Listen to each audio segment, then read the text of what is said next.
Take your Bible, you can turn to 2 Timothy chapter 4. We're going to read one verse, and really going to talk about just one phrase tonight from that verse, 2 Timothy chapter 4. We're going to look at just verse 5.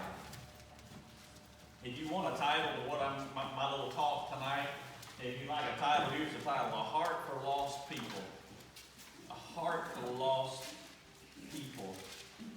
Paul is writing to Timothy. You remember Timothy is his child in the faith, if you will. Timothy is his spiritual son. He is a young pastor in the ministry, and Paul has really been coaching him along. He's been giving him an input, giving him encouragement, giving him instruction. And in verse 5, Paul says to Timothy, he says this: "But you be watchful in all things, endure afflictions, do the work of an evangelist, and fulfill your ministry." Now the phrase I wanted to really kind of hone in on for a little bit tonight is that phrase, do the work of an evangelist. Now, a couple of weeks ago, I had the opportunity to go to the Georgia Baptist Evangelism Conference down in Warner Robins. And while I was there, I got to hear, for the second time in my life, I got to meet and hear from a pastor by the name of Dr. Hal Seed.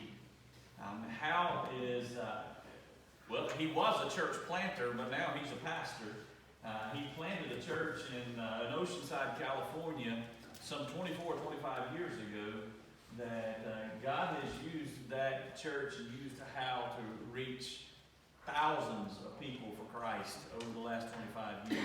The church has grown tremendously. They've made a lot of disciples. The name of the church is New Song Church in California. They're one of our leading Southern Baptist churches in the nation in baptisms and in growth, church growth. But he left, and I'm basically going to tell his story on his behalf. He left a comfortable church in the Chicago suburbs.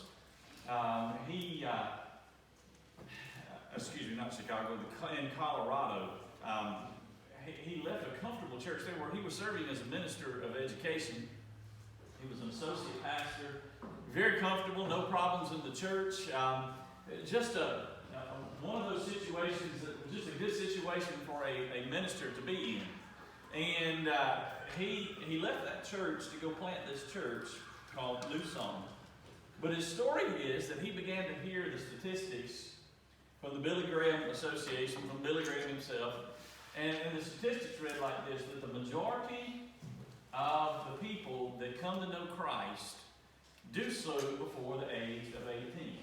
Now, you guys have probably had that shared with you. You've heard that before. The majority, the statistics used to say that the majority would receive Christ before the age of 18. That number's actually dropped down to about 12, I think.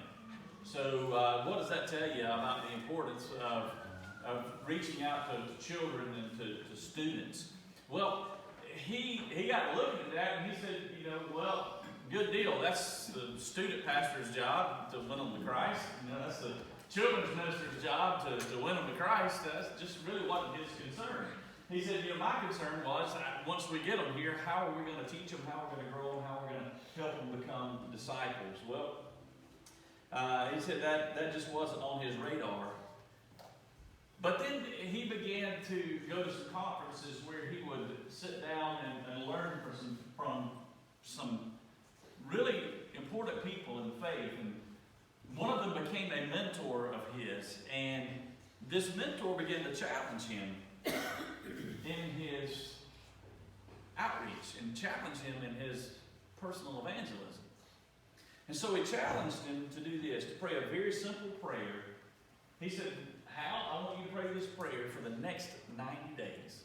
He said, it's very simple. Take you about 10, 11 seconds to pray this prayer. He said, it's just a handful of words. Pray this prayer for 90 days, and then let's talk. And that prayer, simply put, is this. The prayer that he challenged Hal to pray, and Hal has modified it down through the years. But here's the prayer. Lord, I don't ask you for much today. I just ask that you give me your heart for lost people. How simple a prayer. Lord, I don't ask you for much today. He said, now that's a little bit assuming and pretty much a lie, because we all typically ask the Lord for much today, right? But Lord, I don't ask you for much today. I simply ask that you give me your heart for lost people. He said he began to pray this prayer, and after the first 30 days, he began to think differently about just evangelism in general, and about his personal evangelism in general. Because all of a sudden, now he's praying this prayer, and he was being reminded daily that people matter to God. And if people matter to God, then they ought to matter to us. And so his thinking began to change. He began to see people through a different lens. He said that he read a Barna report that said somewhere between 20 to 33%. Now this was back in the early 90s. But he read this report that said somewhere between 20 to 33% of the people in our nation claimed to have a relationship with Christ, claimed to be Christians. So what that meant was that if 20% of the people claimed to be Christians, then that meant that 80% of the people did not. He said at the 60-day mark, he was standing in line in the grocery store, and he said, there was 5 lanes open, and all lanes had about 10 people in them, and he was standing in lines that had been there for a little bit, just kind of how it is, you wait in line to get checked out. He said, I'd already read all the tabloids, I learned what was going on in all the celebrities' lives based on, what the National Enquirer had to say about them. And he said he was standing in line, so once he kind of read all those lines and read all those headlines and kind of got caught up on everything, while he's standing there, he just began to look around him. And he said there were about 5 lines, and on average around 10 people in each line. And as he began to look around at those people, he started thinking, if the statistics are true, then of these 50 people that are standing around in these 5 lines, 40 of them are headed to a Christless hell. And he said when that thought gripped him, he had to leave his groceries where they were and go to his car because he wept and sobbed. And his thought was this. He said, Lord, you need to send someone to tell these people that they're lost. And I don't have the spiritual gift of evangelism. Oops. You realize evangelism is one of the spiritual gifts that is taught in the New Testament. There are multiple spiritual gifts. Everybody that is a believer, God has gifted you with at least one spiritual gift, and you're strong in one area. And that gift is to be used to honor God, and that gift is to be used to honor and to lead others to Christ and to serve the Lord. Hal's prayer was, Lord, I don't have the gift of evangelism, but you need to send somebody to tell these people that they're lost. That was after 60 days of praying that simple prayer every day. Lord, I don't ask you for much today. I just ask that you give me your heart for lost people. He said at the 90-day mark of praying that prayer, he was convinced that he was the one that God had prepared to do something about the lostness in his area. And since that time, he planted the church. He shared the gospel. He's taught others how to share the gospel. And in 25 plus years of this church being in existence, listen to me, folks, they baptized over 16,840 people. From just praying a simple prayer and letting God change the heart for lost people. I really love this passage that we looked at because Paul's talking to Timothy, and Paul probably knows Timothy doesn't have that gift of evangelism. I know some people that have that gift of evangelism. Can I tell you something? I don't have it. That's not one of my spiritual gifts. My 2 strongest gifts are administration and teaching. When I've done all these little surveys and multiple times, and it always comes back the same. Those are my 2 strongest spiritual gifts. Mercy is like not on the chart. I've told you all that before. know some people that have that gift of evangelism. I mean, they can, I told somebody, one of my friends from another church, I told him, I said, listen, that guy could witness to a stump and the stump would get saved. I mean, he just got that gift. And I'm grateful for those people that God has called and has gifted and given them that gift of evangelism. But quite frankly, the majority of people in the church and the majority of us sitting in this room, God's not given you or not given that one sitting at the table with you, not giving you that spiritual gift of evangelism. But what I want you to notice is that Paul didn't tell Timothy, use your gift of evangelism. What he said was, do the work of an evangelist. There's a lot of difference in doing the work of an evangelist and having the spiritual gift of evangelism. I'm not a plumber, but if a pipe bursts at my house, I'll do the work of a plumber to get the water stopped. And God's called each of us to do the work of an evangelist. And if we're going to do that, we need a heart for lost people. So here's 3 challenges tonight. And this may be one of the quickest Bible studies we've ever done. I don't know how long this is going to take. But here's 3 quick challenges. I may have you home before the end of the race.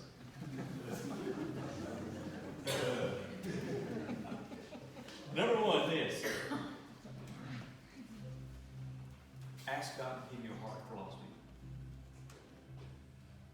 Ask God to give you a heart for lost people. Ask Him to give you a heart that cares. For what I fear is that we've become so busy in our lives that our time has become so cluttered with stuff that we don't seem to care like we once did. Oh, if it's family, if it's somebody we know well, yes, we care deeply about them. I was going to bring the board down here and I forgot to go get it between our staff meeting and tonight. But we've still got a board upstairs that's got a list of names on it of people that we care about.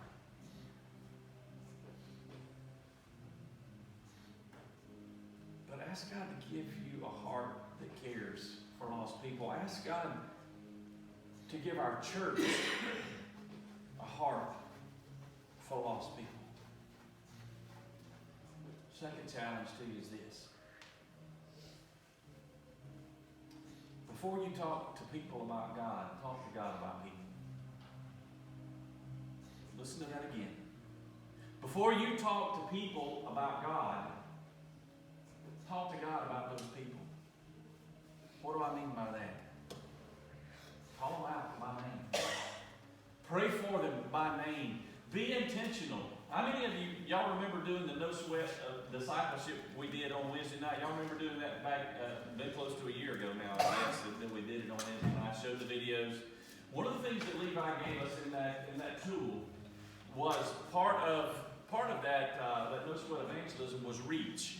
That was one of the sections. And in that reach section, what you were going to do, what you were challenged to do is identify someone that you need to have a gospel conversation with. And we were to pray for them by name. And we were to look for opportunities to spend time with them, to serve them. And be intentional about it. And not only did he want you to write down who it was, he wanted to write down what you were going to do to reach out to them, when you were going to reach out to them, and where you were going to reach out to them. Why? Because that makes you think through it and get you a plan in place.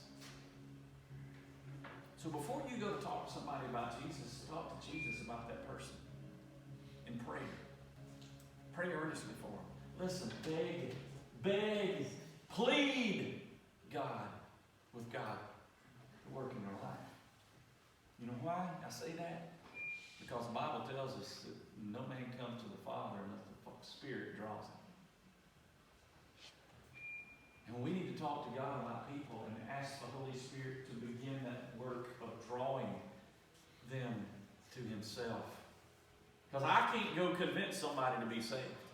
The Holy Spirit's the one who convinces them of a need. What I can do is I can present them with the way. Here's the gift. Here's how you can receive this gift. Here's the way. But it's the Holy Spirit that draws them. Call them by name. Beg God to save them. Look for opportunities to share. Paul told Timothy, do the work of an evangelist. And what is the work of an evangelist? If I were to to write some of the descriptions of the work of an evangelist on the board, what would that be? Well, it would be to intentionally seek out lost people. It would be to listen to the Holy Spirit's leading in your life. It'd be willing to share a verbal testimony or a word for Christ. We try to make it too difficult at times when it's simply just having a conversation with somebody about what's happened in your own life and how they too can find that kind of peace that you've had. Let me give you a real simple formula for sharing your testimony. Tell them about your life before Christ. Don't spend much time there, okay? Here's what our tendency is. Our tendency is to spend this amount of time talking about our life before Christ and embellishing about all the poor choices that we made.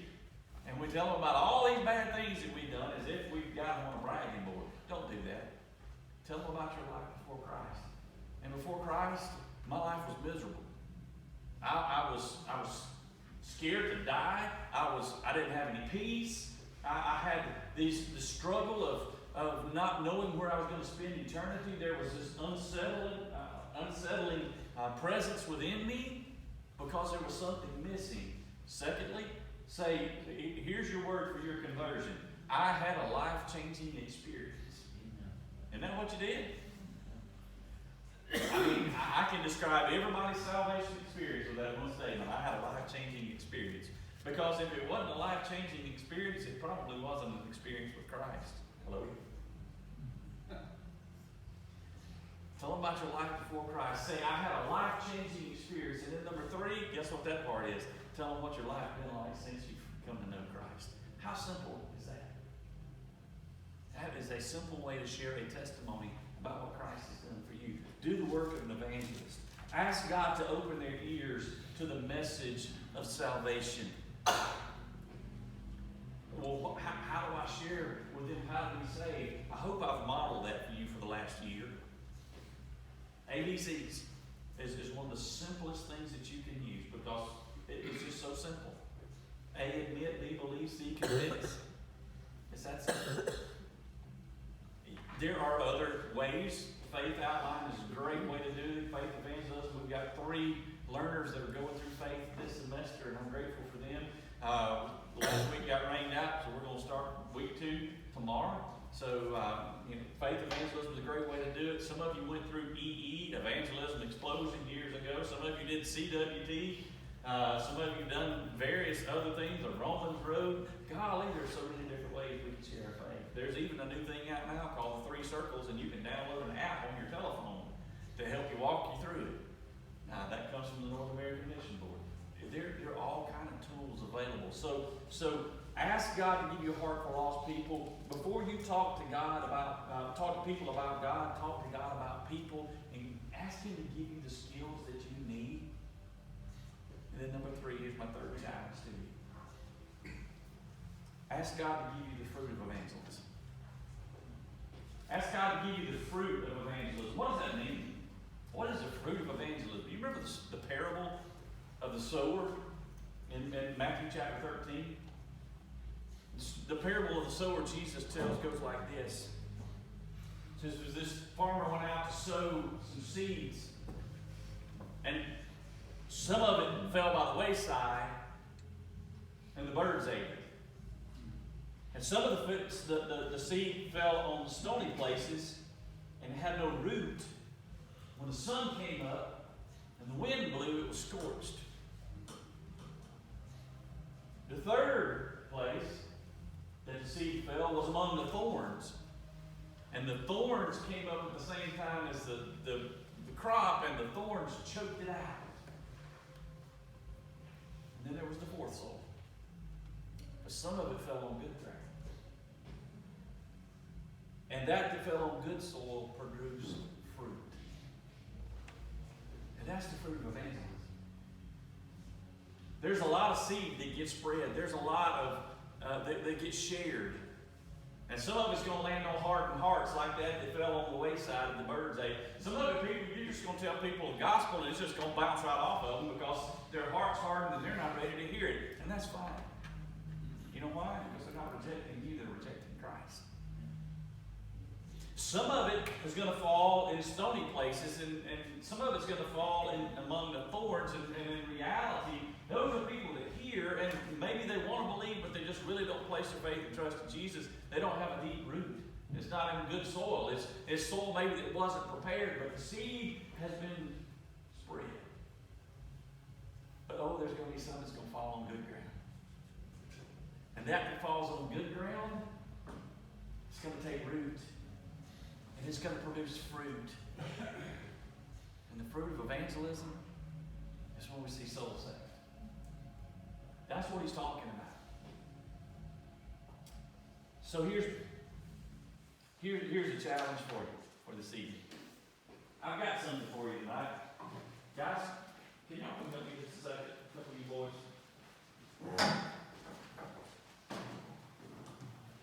I told you Hal had modified that prayer. We've got some little window clings for you.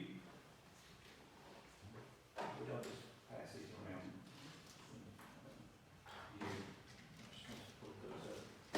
Give one of these to everybody. We're going to give some more out on Wednesday night too. It's just that prayer that I shared just a little bit ago. This is one of those things, doesn't have adhesive, so if you stick it does something that's not going to leave the old gooey gum.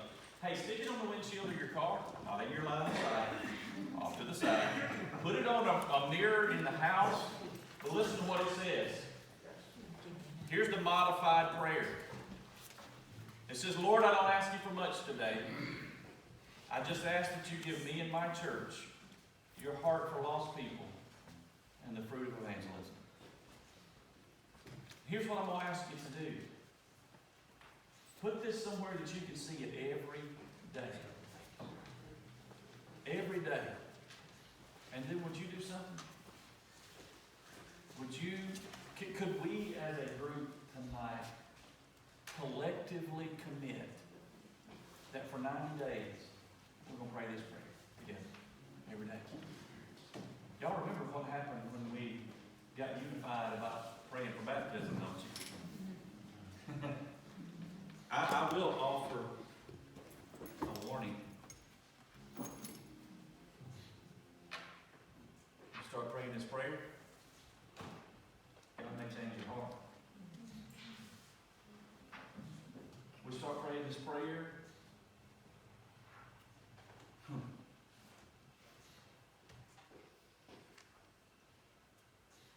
God may change the way we look at this community.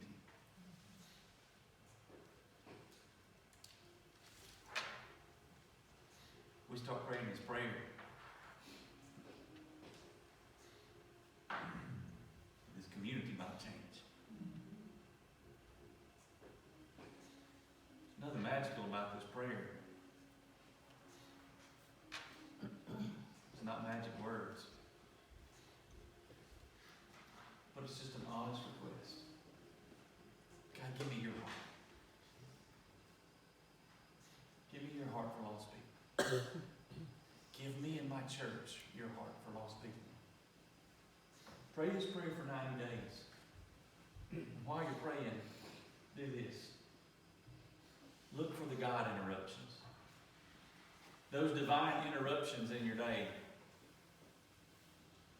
That time when you think, oh my goodness, I haven't got time to deal with this. What does this person want? They may want Jesus and they just don't know it yet. Let's pray this prayer for 90 days and then let's celebrate. Let's celebrate what God does.